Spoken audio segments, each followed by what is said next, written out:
We are midway through the 2025 MLB season. More to come on that. But we are already, of course, in the midst of what is seemingly looking like increasingly every day a lockout after the 2026 MLB season. Now, there hasn't been a catastrophic lockout since the 94 season, and we had that little mini break, let's say a Ross and Rachel break for the 2021 season, but everyone came together and we started the season off just fine at 22, which is great. Awesome. But the language now that's already being used is almost a tad bit different this time. Rob Manfred, who's on his last contract, mind you, is seemingly on a full force effort to make sure that he instills as much doubt as he can into the minds of the players so they can lose confidence in both said human beings, Tony Clark and Bruce Meyer, the, the head of the union, the second in charge. Now, I am no fan of Rob Manfred. I haven't kept that a secret. I haven't liked the man even before I was born, and I didn't know the man. But I definitely don't like him now, and I've heard a lot about him. But this little thing that he's doing, this tactic, seems to be getting under the skin of both Tony Clark and Bruce Meyer. Let me explain. Rob Manfred is going around and he is just spilling all kinds of little fairy dust of doubt, just trying to instill just a little bit of, hey, don't listen to Tony, don't listen to Bruce, listen to me, come over here, I'll make you feel all better.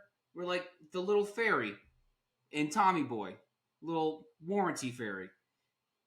And Rob Manfred seems to be succeeding in this because he is going around and he has now forced Bruce Meyer, not Tony Clark, Bruce Meyer to come out and to actually say some, half truths, some things that make sense, some things that don't make sense. What is absolutely ludicrous from the mouth of Bruce Meyer is that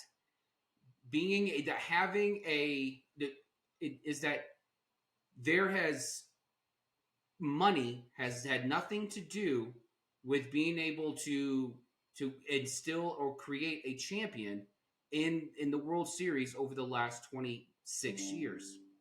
Over the last 26 years, mind you, from last year's World Series to 98, which is a 26-year span, it has happened 1, 2, 3, 4, 5, 6, 7, 8, 9, 10, 11, 11 times. Not has there been a repeat World Series champion, but 11 times a team that was in the prior World Series showed up in the next one. And let's not forget that Dynasty Yankees team from 98 to 2000 and oh, by the by, almost won 4 straight if it wasn't for a freak bloop by Luis Gonzalez against the D-backs in 01. And the seven of the last 8 World Series have either featured the Astros or the Dodgers or both. They have appeared in every single World Series. So Bruce Meyer coming out and saying money is not the key in order to produce a World Series team is just outright foolish, and he should not be talking on behalf of the Players Union. Now, the thing that I will come back on, and I will say this. Bruce Meyer is right that there should be no salary cap in baseball. Salary cap would ruin the game. It is the only sport where every single player's contract is guaranteed, and that's because there's no salary cap. Each player's contract is their own. It's their own little security blanket, and we need to leave it that way. But to sit there and say that money is not the reason why teams go to the World Series or that teams spending money isn't the incentive that they need in order to reach the World Series is just downright foolish and makes them sound crazy. Now, Rob Manfred needs to let go of the salary cap thing. Do I believe there's going to be a lockout at the end of the 2026 season? Absolutely, I do. But what needs to happen is that if the MLB Players Union really wants to fight back against Rob Manfred and the owners, You need to tell them, hey, I hear you guys want a real exciting offseason. You guys want deadlines for players to sign. I get that. That's all fun and exciting. But we will give you that if you instill a salary floor for those teams that don't spend.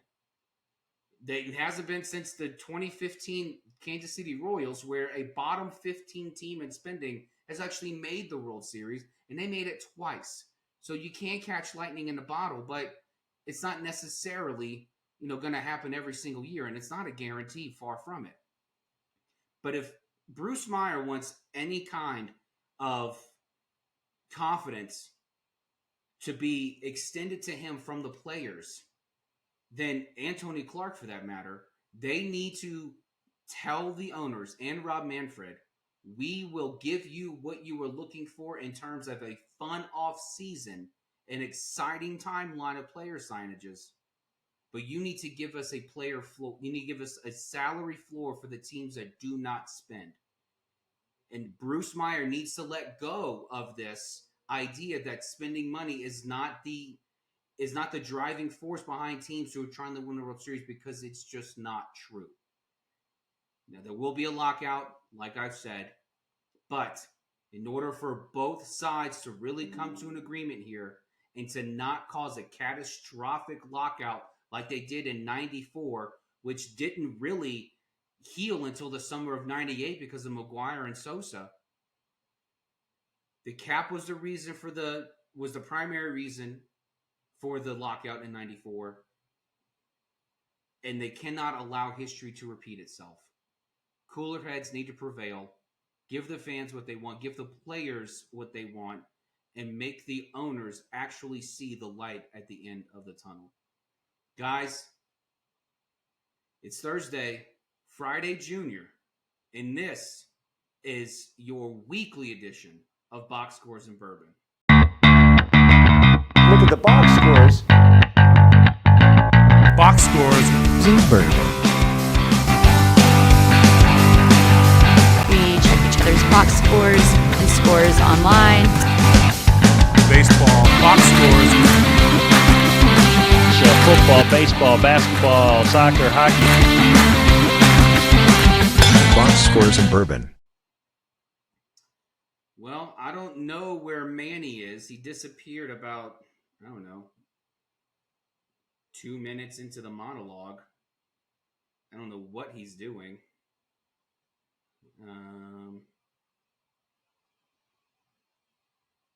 Yeah, well, we'll wait to see where he's at. But there was a lot to be taken away from this article.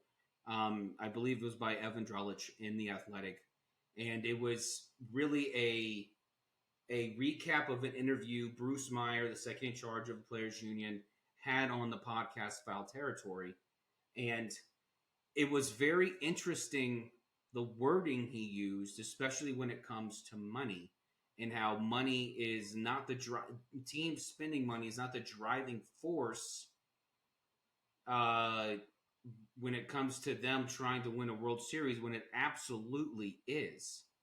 I don't think owners like Steve Cohen and, the Lerner Group are going to sit there and just spend money just because they like to spend all their money. I think that they absolutely believe if we spend money, we bring in the best players, we have a shot at winning the World Series here.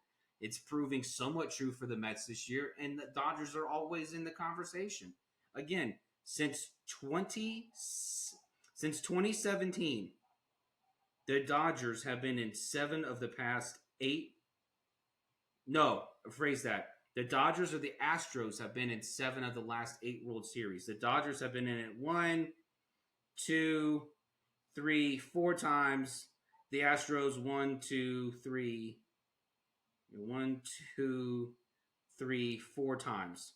So it's not as if owners aren't. The World Series isn't incentive enough for owners to spend money. It absolutely is. And Bruce Meyer shatters his own argument when he makes claims like, oh, well, owners aren't spending money to try to win the World Series here. No, they are. They are absolutely trying to do it. And then when you throw into the fact that you're going to say that a bottom 15 team hasn't won the World Series since the Royals, okay. Well, they also went twice in a row. They went in 14, they went in 15. So it's not as if, I mean, it can't happen, but it is unusual. It's unusual for a team to make the World Series without spending a ton. And Bruce Meyer, I think, kind of kills this whole argument with this when he says that the no since 2015 no bottom 15 team has made the World Series. Okay, you are proving the point. You are proving the point that a World Series is incentive enough for owners to spend money. At least some owners. The issue is that Tony Clark has done a terrible job and Bruce Meyer for that matter, in allowing the owners to get their way every single time. Yeah, Rob Manfred can walk around and say, "Hey, players, you could have made more money if you had a salary cap. You could have just written. You could have made $300 million more dollars, or whatever that figure was he threw around a month ago." But what Tony Clark and Bruce Meyer need to be doing is say, okay, well, guess what? If the owners aren't going to spend money, well, then we're going to put it into the CBA that any player from a below market team, a bottom spending team, any player from that on a contract uh, uh, uh, that is player controlled for 6 years, if they win an award, they automatically lose 2 years of control. So maybe that would incentivize these small market owners to be able to spend more. But honestly, I think it's something else. If you look at the bottom teams of being able to to have the ability, the owners, to pocket the revenue sharing from all across Major League Baseball. If you look at that and you sat there and said, okay, let's do this. Bottom market teams, you will get you will only get a share of the revenue if you spend this much. If you spend this much, you'll get this share of the revenue. Which honestly, I mean, the way that baseball's pulling in money nowadays, I mean, it's so marketable now. It's so much more than it was just a few years ago. We have stars from all over the world that are playing on the grandest stage and on the whole planet. It's extremely marketable, and people are watching it. There are youth camps and youth leagues all around the world. There's a women's baseball league that's happening. So this is, I mean, baseball is stretching all across the globe. So the revenue that's pulled in from major league teams is actually pretty significant. Now, if you want the small market teams to spend money, what you need to do is say you need to spend at least this much. You spend at least, I mean, does that have to be like, say, $100 million? I think there are at least 5 teams that spend less than 70 or 80 million a year on their roster. If you bring it up to $100 million, you get this much revenue from the pot, as opposed to just giving them the revenue and letting them pocket it. And then, in order to make it just that much more interesting, the one thing that the players union didn't want to give up, they didn't want to give up an opportunity, as Tony Clark and Bruce Meyer have stated, an opportunity for players to get screwed in the offseason by saying you have a deadline in order to sign players. I think you can achieve this without a salary cap. You can absolutely generate even just that much more excitement into the off season, which generates even just more traffic flow, more eyes on the game. Think about NFL football. Think about how much fun it is with being able to have this well before the off season even starts. I mean, before camp starts. You have the Super Bowl's done, and then you have the free agency period. And that's fun because it's like 3 or 4 days of just like, whoa, who's going to sign where? Where's this money going to go? If there's no salary cap in baseball, I don't see how certain players are going to be left out of it. If anything, I think players might get paid more. because they're going to be sitting there saying, "Nope, I want this money. You want me to sign by this date? This is what I want." I think there's some advantage there for the players. So the players actually, I don't think, lose a whole ton on this, but I think they gain even just a little bit more edge in it. So if the Rob Manfred and Tony Clark, if the owners and the players union, they need to come together on this, because we cannot have another 94-95 lockout. We just can't have that, because like I said in the at the top, it took 4 years for baseball to crawl out of just the deep mire that was that strike shortened season. And it happened because of things that happened on the field, because of two players who now are ostracized from the game after having saved the game from its own mediocrity. I don't think MLB. I can't see a thing like the summer of '98 happening all over again to save a lockout that could potentially impact the 2026 season. I don't see anything happening that's going to really bring that out. Robot umpires, that's not going to do it. But MLB, they need to come together. They absolutely need to have cooler heads prevail here. They need to figure out a way how to not get to a point to where if a lockout does happen, and I say if, I mean when a lockout does happen, it looks more like the 21 season, after the 21 season, and a lot less like the 94 season. I don't know where Manny is. He has still not appeared. I have no idea what's going on here. He had questions for me, and now we can't answer them. We can't answer the questions. Did he die? He's dead. No, he's not dead. He's been saying that his computer, his internet's been really weird. We had a bunch of problems right before we went live. And I thought we fixed them. Thought everything was A-okay. But I guess not. Now, what I would like to do in the meantime, so there are some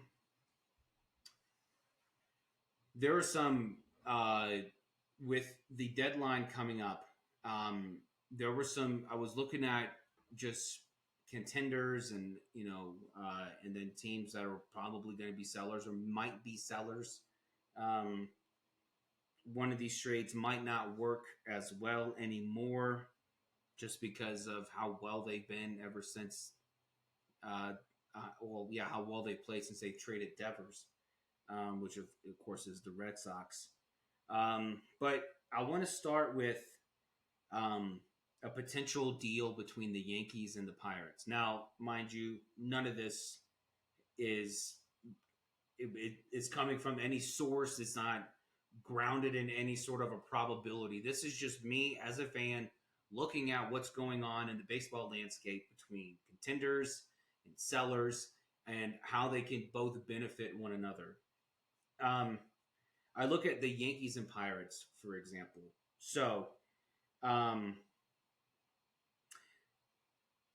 back when I wrote this was a few days ago. This was before the Yankees had DFA'd DJ LeMahieu, which, I mean, that is just crazy that they're still on the hook for $15 million or $16 million next season with that contract. But that's what you get when you signed a 6-year, $90 million extension, or when you offer one at least.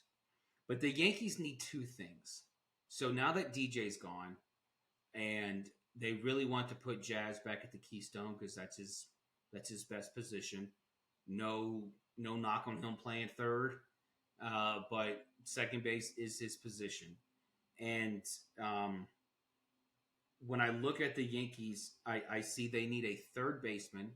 They need a third baseman who can not a left-handed third baseman, so to speak, but one who has a pull rate that that has a that has an opposite field rate that kind of mirrors the a left-handed hitter. And I'm looking at what if now that, especially since LeMahieu is gone and he's out of there, what if the Yankees call the Pirates and say, "Give us David Bednar and give us Cabrian Hayes." Um, Now, what I also had considered, maybe the Braves might want to sell. Maybe the Braves want to get out of the Austin Riley contract, which was what that 10 or 12 year and $200 million contract that they signed him to. Now that LeMahieu's gone, and I know the prospect cabinet for the Yankees isn't huge, but let's say the Yankees decide to eat all of Riley's contract, and on top of that, take the remainder of Raisel Iglesias' contract off of their hands, who's been pitching way better as of late. What if they took on all that money, and then that kind of just lessened the impact as to who they would have to give up? I wouldn't give up Cam Schlitter. At the time I wrote this, Schlitter wasn't up yet, but he's up and he's already pitching like some money that Cashman and company should want to keep in pinstripes. I was thinking someone like two guys, Spencer Jones and George Lombard. So George Lombard is, of course, the number one prospect in the Yankee system. Spencer Jones, a ton of power, but he's backed up in that system by just the outfielders for them right now. When you have Belly and Grisham and Judge, and you can kind of make Ben Rice the backup outfielder, Stanton if they ever put him out there again, and then of course the Martian. So he's already kind of blockaded at the major league level. I wonder if the Braves would say yes to that. If the Braves would say yes to unloading Austin Riley's contract. Now, the Braves would be selling low right now because Riley's not having the greatest offensive season. But his defensive numbers are still up there as, one of the league leading in defense. So if you were to be able, like I said, Yankees, we just talked about owners who like to spend money. The Yankees are not allergic to it. I know this is a different Steinbrenner. I know they've been talking about trying to want to scale back, but if I'm the Yankees and I'm thinking, okay, I'll move Jazz over to second instead of having Cabrera or Peraza play third base, why not go get a gold glove caliber third baseman, someone who can give you 30 homers a season for the next decade plus at that position. And then all it would cost you were two prospects that really, if you had your way, if you kept Jazz, you had Riley, and you had Volpe, then there's no need to have George Lombard there. You can use him in order to bring in a guy of Riley's caliber. So I look at the Yankees either going to the Braves or the Yankees going to the Pirates. I see the Pirates being more likely. I think the prospect capital might be you could figure out a way if you just take Uncle Brian Hayes' contract but you're also buying the control years from David Bednar. So it would be a little pricey, of course, but I mean, if the Yankees are really trying to win the World Series again, well, then this is the cost of it. And then I have the Tigers and Red Sox. I have the one player to keep in mind is that I had in mind was the Reds trading Gavin Lux to Detroit. Now, I didn't have a player from Detroit in mind that would go back to Cincinnati, but I think Gavin Lux would really fit well with this Tigers team. They're looking for a left-handed hitting third baseman. Gavin Lux hits left-handed, but more importantly, his positional versatility plays very well with the kind of ball that AJ Hinch likes to implement into deploy. Different guys playing all kinds of positions. Essentially, every single player just brings 9 gloves um, uh, to the ballpark every spring. That, and to put it another way, if if AJ Hinch was Devers' coach or manager, AJ Hinch never would have said, "Don't bring your glove." He would have said, "Okay, bring 8 other gloves. Let's try to figure out how we can play you in multiple spots." So Gavin Lux absolutely fits well within this Tigers offense. He fits exactly what they are looking for, which is a left-handed hitting third baseman, one with some pop, but also one who can actually be deployed in several different positions as to not limit what AJ Hinch wants to do on the field. Um, here's a here's a crazy one. I had the Mets and the Indians getting together, and you remember that time the Indians traded Francisco Lindor to the Mets? Remember that?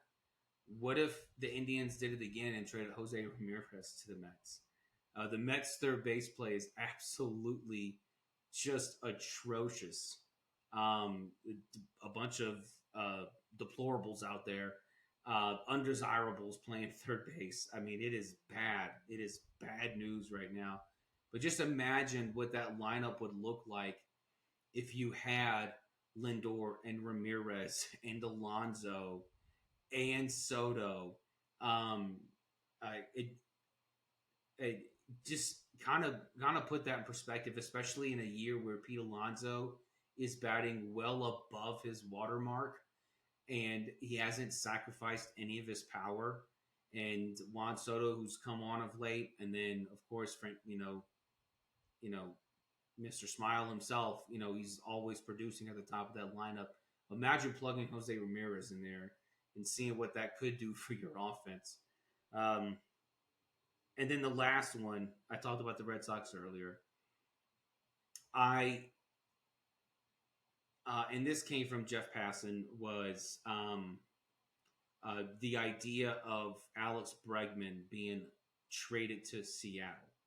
Now, I know what Bregman is, he's still, nursing a quad injury, but it's, and those scenes can be delicate. I mean, if you rush it too fast, you can, hurt it and, wreck it even more and be out for longer.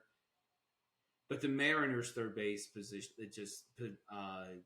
situation is just bad. I mean, Ben Williamson, I'm sure he's going to be a fine ball player one day, but he is not the answer this year, especially not a year where the Mariners are really trying to make a push, and especially in a year where the rotation seems to be keeping them afloat again.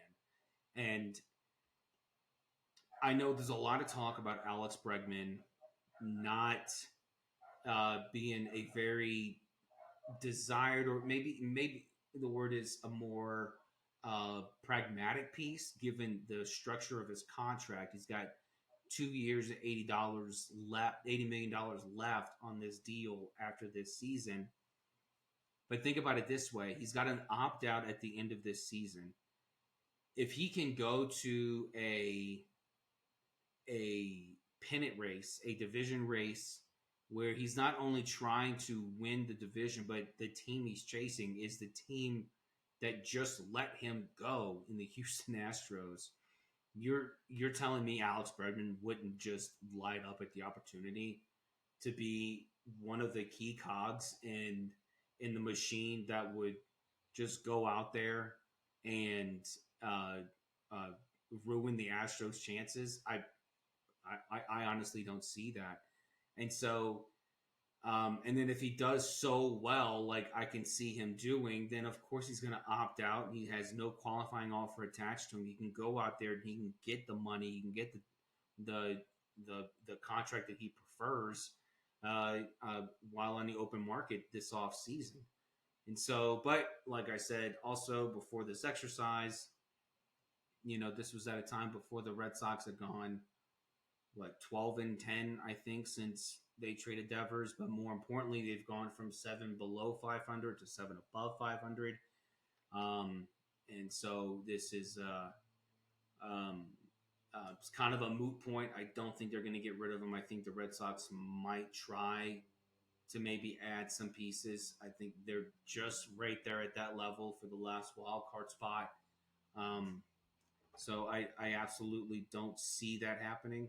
But you know, I guess only time will tell. I don't know what Manny's doing. He's still not here. He's still not here. Interesting. Yeah. I'm looking at these standings right now. Okay. As of today, they are okay. So they have been, let's see. They are currently 4 games over 500, the Red Sox are, and they are tied for that last position. They are tied with Seattle for the last position in the AL wild card. Yeah. Which, by the way, I mean, can we staying in the AL? Um, I did a little thing on this last Thursday, but man, how about those Toronto Blue Jays? Uh, I mean, 9-1 in their last 10, and but they have they have a they have a 2.5 game lead over the Yankees now. So they have not slowed down since they swept the Yankees in that 4 game series. The Yankees have turned it up a little bit after losing the first 2 of the Subway Series. They won Game 3 thanks to some belly heroics. Um, but yeah, this is it is pretty remarkable what Toronto's doing, because I remember at the beginning of, or in the middle of the month prior, um, what had happened was the talk was about the Rays and how the Rays were going to be the ones maybe kind of taking the charge in the AL East because of that superb offense that was happening, which wasn't always going to stand. It was never really that feasible to begin with. But um, if we just look at the race as it stands now, like even the Red Sox, they're a game and a half out of third place and 3 games out of second. They're only 5.5 out of first right now, and they're 8-2 in their last 10. They're riding a 6 game win streak. So there is something bubbling in the AL East where, if you blinked, then you missed it, because all of this kind of transpired over the course of the last 6 weeks, where the Blue Jays kind of turned it on, and then the Rays had it turned on, then that kind of got turned off. But the Blue Jays are just playing incredible baseball right now, and it is interesting because I remember before the season started, there was all this talk of, okay, well, if Vladdy's extended, are they going to extend Bo Bichette?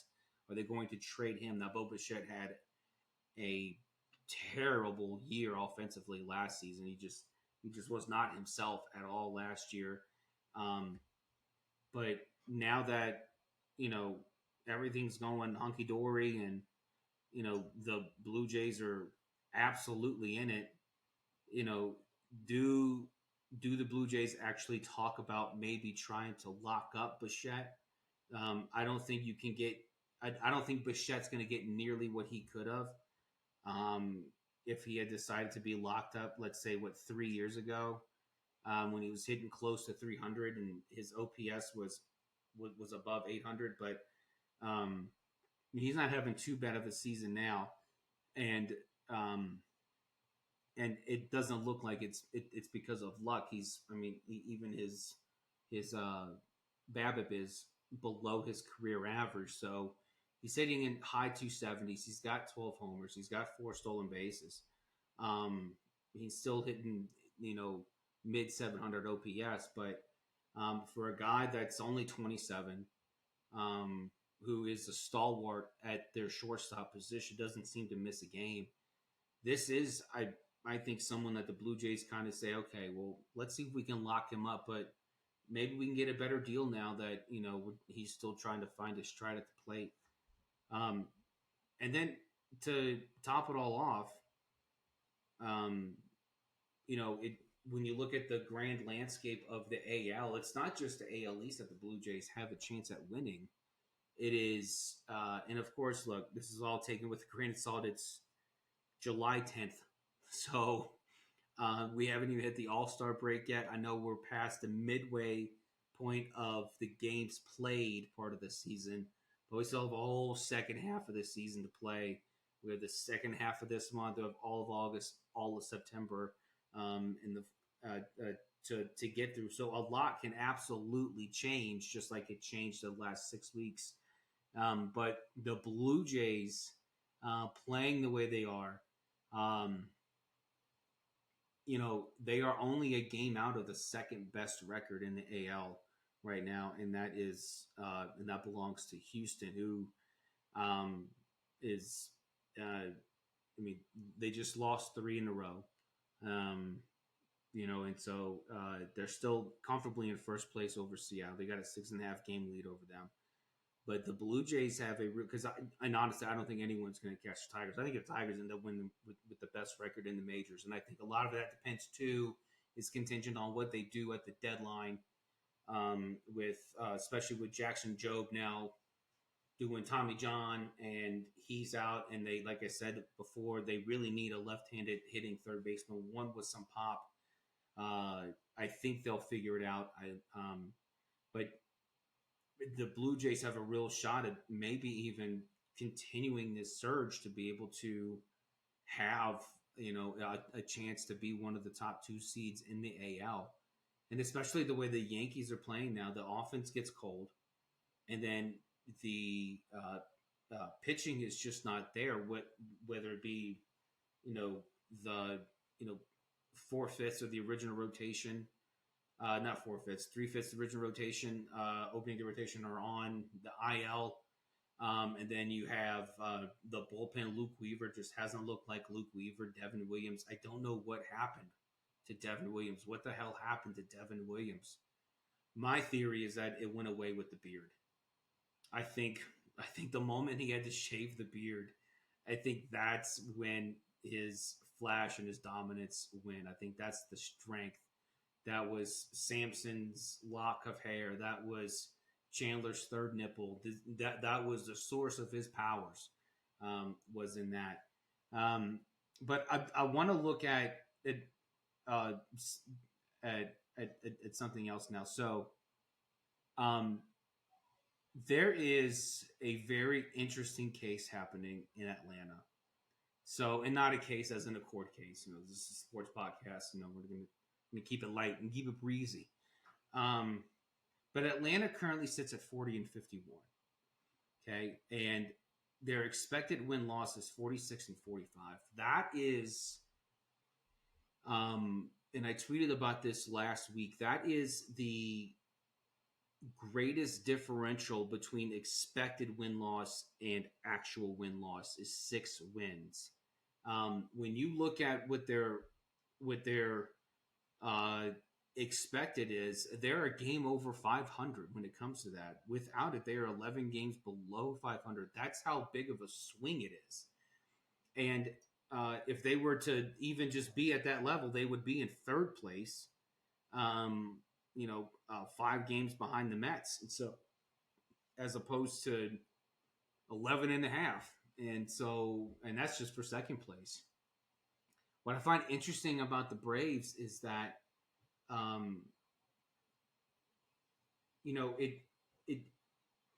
it's almost as if that string of really good luck, I guess, because you remember even going back to 2021 when Anthopoulos decided, hey, I'm just going to go all in for it, and the Braves were under 500 then, and they didn't reach 500 until the beginning mid of August, which is well after the trade deadline. And so they have an opportunity here to actually make some not an opportunity. There's a decision to be made here. If you're Alex Anthopoulos, you have to really come to the just decision. Either, okay, are we going to buy like we did before, but but also taking into account the Manny's back, but taking into account the not just the state of your roster with everyone hurt now that Sale's on the 60 day, which just absolutely crushes you. And four-fifths of your opening day rotations on the IL right now, and then your bullpen, you can't really trust who's who. Some are playing above their means, some are having some bad luck and could have some positive regression. Um, but then again, the offense is just absolutely just it. I I have no words for what's going on with this offense. I mean, it is stacked with perennial all stars, and they cannot get it going. They just absolutely cannot get it going. I think this is at the Atlanta Braves. I think it was who uh, who were the. Let me see here. Because I found it real interesting. Just the ones. Where is it? Okay. Where are they right now? Okay. Yeah, I'm not. I'm actually not seeing it.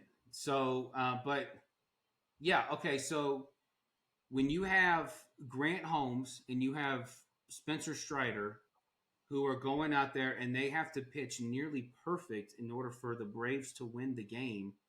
Um,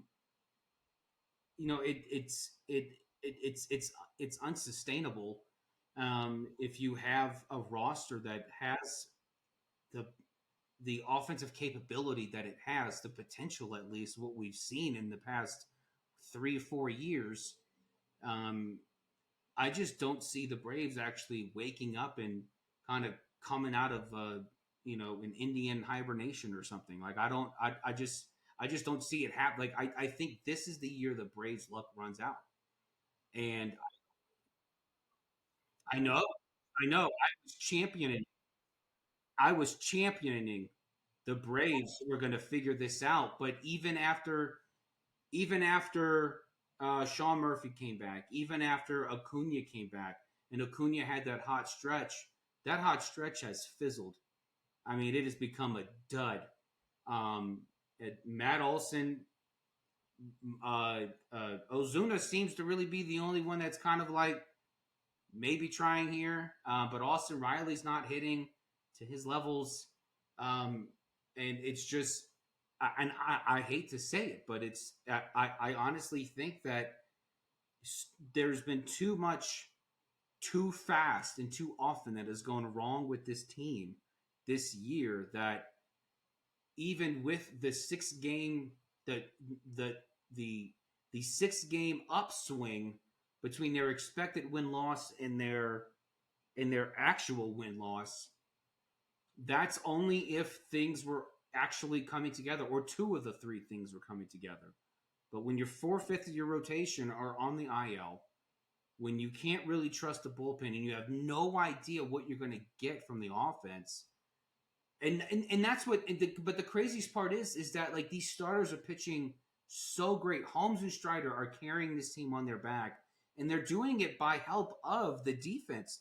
The Braves have, by stat, like one of the best defenses in the league this year, but they can't translate that on the offensive side of the ball, and that's what's just so nuts. It's like having uh freaking a lineup full of David Ecksteins. It's just, it's like, okay, well, I guess no one's going to hit. I guess we're just not going to hit today. Okay, so Manny's gone again. He's gone. He got kicked out. Oh man. Well, I'm glad we didn't start anything that we couldn't finish. Ugh. Oh man, that's a bummer. Oh, you're gone again.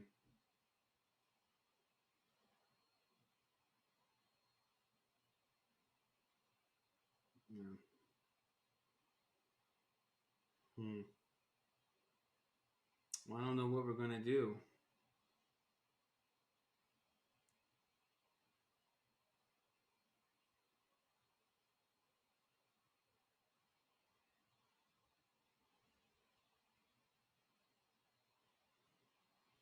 Hold on, just texting him. For all you who are just listening to it, I'm just texting Manny real quick.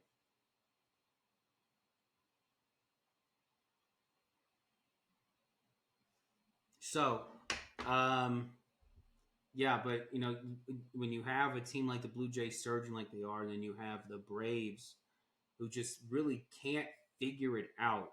It's frustrating. I'm not a Braves fan by any stretch, but it has been a lot of fun watching a team, especially a team like the one Anthopoulos operates, just extending his players, bringing up his young guys, and giving them the opportunities to excel.